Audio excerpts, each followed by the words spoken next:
Hi there. Welcome to Late Listening. My name is Chris, and I've been doing a series about albums that came out in 1995 that are turning 30 years old this year. And today, I want to talk about Garbage by Garbage. This album, I think, is very loved amongst fans, but on like the top lists of best albums of the 90s and stuff, it often kind of is overlooked. And I feel like this record needs more love. And so I wanted to make a video about how Garbage is good. Yes, Garbage is good. All right, so let's get into it.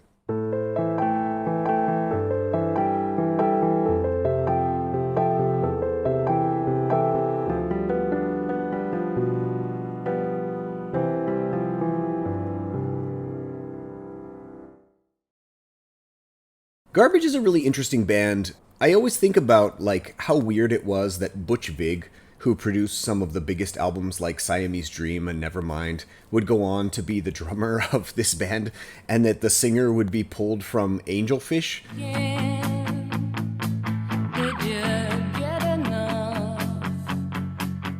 Garbage's first two records especially are phenomenal albums.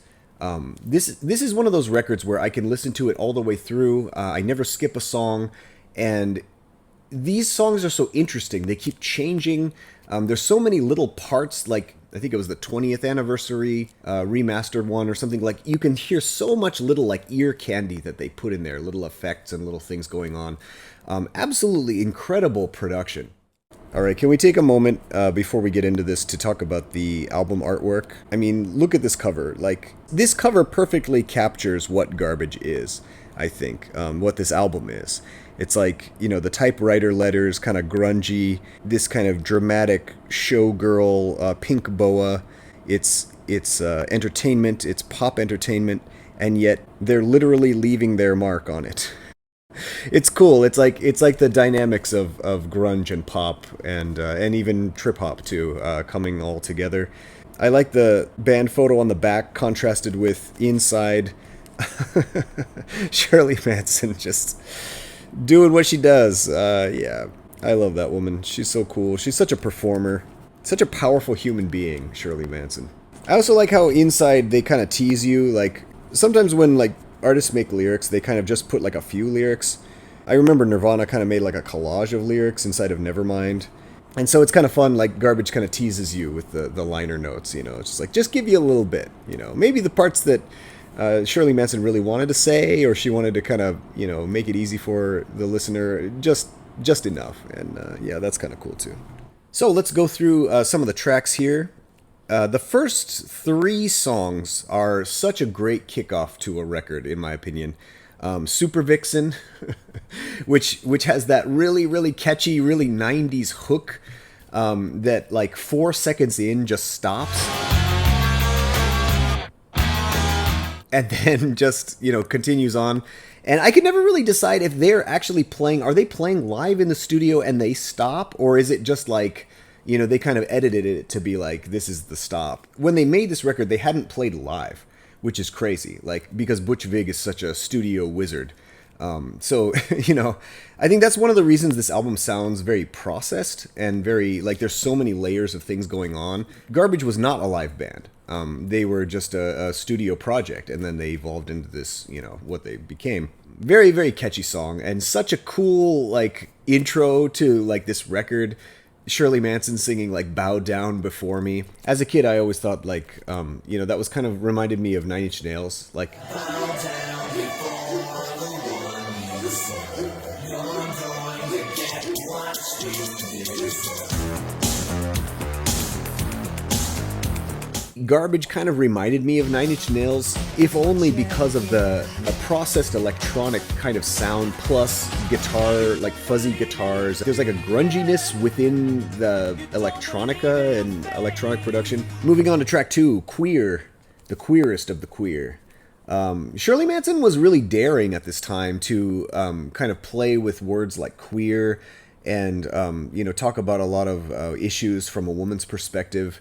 I wanted to be fierce like her. I wanted to be brave like her. She was not afraid to say what she felt, not afraid to say what was on her mind, not afraid to express herself. It's really cool. I really respect her, like, not giving a shit and just being like, hey, like, I'm gonna, say my truth and sing these kinds of lyrics in 1995. That's pretty amazing. And then, of course, one of my favorite songs of all time, I actually have the single.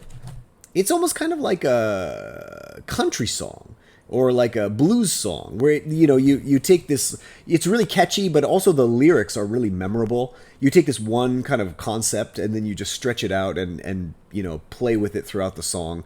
I feel like Only Happy When It Rains is really like a perfect pop song. I think it's upside down.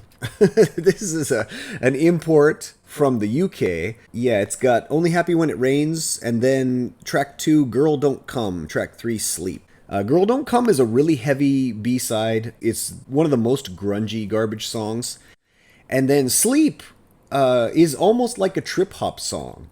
It's really laid back, it's really spooky, it has this really cool electronic beat.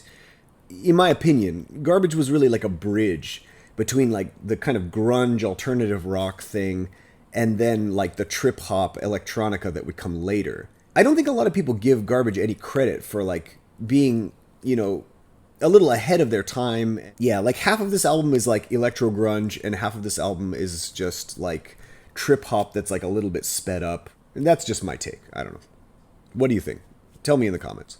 As Heaven Is Wide, track number 4. Yeah, in the video I did about Dishwalla, I was talking about like 90s God songs, and I completely forgot about Garbage. Garbage always talks about God. As Heaven Is Wide, Far From God. Yeah, this song is really blasphemous. People say it hasn't aged well, but I mean, I don't know, I still like it. I like how Shirley Manson sings. I like how she stretches everything out. I don't think Shirley Manson is that good of a singer. Don't believe in fear. Don't believe in faith. But she's the kind of voice that you can like sing along to really easily. She's like an every woman kind of voice. That actually anchors it in reality more. I think if she was more of like a pop singer, then it actually wouldn't be as authentic. So anyway, I really like her voice. Track number 5, Not My Idea. This is my idea of a good time. I like to hear Shirley Manson taking her revenge. You thought I was a little girl, you thought I was a little mouse. Now I'm standing here burning down your house. And I love that like punching chorus too. Like, it really sticks in your head, and it's just this great like punching melody. Track number 6, A Stroke of Luck, the greatest trip-hop song that no one ever puts on any trip-hop list. If you make a best of, trip-hop from the 90s and early 2000s, you gotta have A Stroke of Luck on there. Like, Garbage is also a trip-hop band. Why does no one understand this? No, this song is amazing.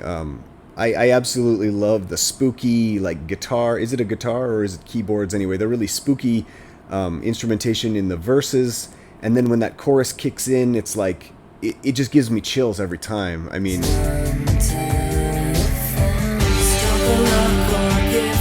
this is really, I think, an underrated song. Yeah. Garbage is a trip-hop rock band. Damn it. And then Vow. Vow, actually, interesting fact about Vow, when they were filming the music video, that was actually the first time that Garbage played live, because they were essentially a studio project. Like, this is like their first, live show was that video. And that's actually a pretty cool video, even with the weird, like, bald, like, kind of tattooed guy doing his modern dance moves. No, but Shirley Manson looks awesome, and she's got that cool, like, old-style microphone. Yeah, and she's got some kind of, like, distortion on her voice, too. You burned me out, but I'm back at your door, like Joan of Arc coming back for more. I came around to tear your little world apart and break your soul apart. Please, Shirley, be my guest. Track number 8, Stupid Girl. Stupid Girl was the song. In fact, I can't even really like listen to that song still now. It's a good song, but I guess it was so overplayed at the time. I liked it when I first heard it, but it's like, it's so repetitive, I guess. She just says stupid girl like 200 times in this song, so. You stupid girl. Ah. Track number 9, Dog New Tricks, which is a song that not a lot of people talk about that I've ever seen. I love this song. I love Dog New Tricks. This was actually a song that I randomly downloaded when I used to pirate music. I got this like kind of randomly, and I was like, "What is this? This is amazing! Oh, it's garbage! What the heck?" I don't know. It just has so many little different parts to it, and it's so catchy. The chorus is incredibly catchy. I'm surprised that this wasn't like a bigger song. I'm surprised they didn't release it as a single. And track number 10, My Lover's Box. Again, Shirley Manson pushing the envelope there. Track number 11, Fix Me Now, and track number 12, Milk. Milk, one of the greatest closing songs to a record. I really, really like that song. What are the lyrics there? She says, I'm lost, so I am cruel, but I'd be love and sweetness if I had you. And then the chorus, I'm waiting for you. This is also like very much like a trip hop song to me. It has that soaring chorus, but then it's like, they have this like kind of the darkness within that like brightly colored pop music. But Shirley Manson has this kind of shadow on her at the center of it.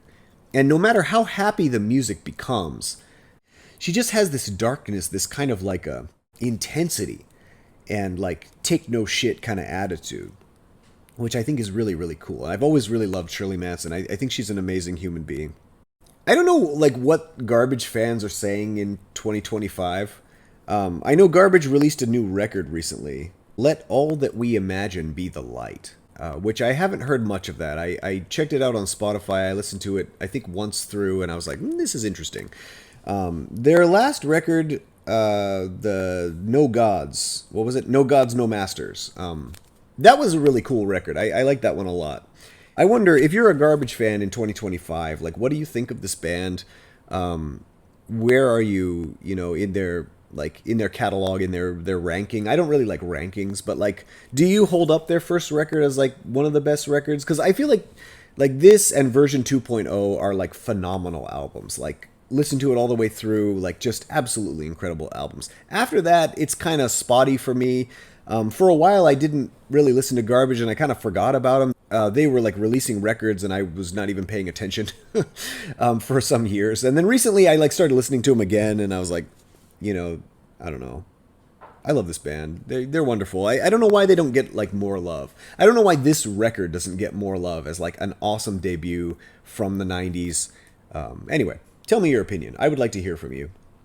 And that's all I've got for today. Thank you so much for watching. I'll see you again.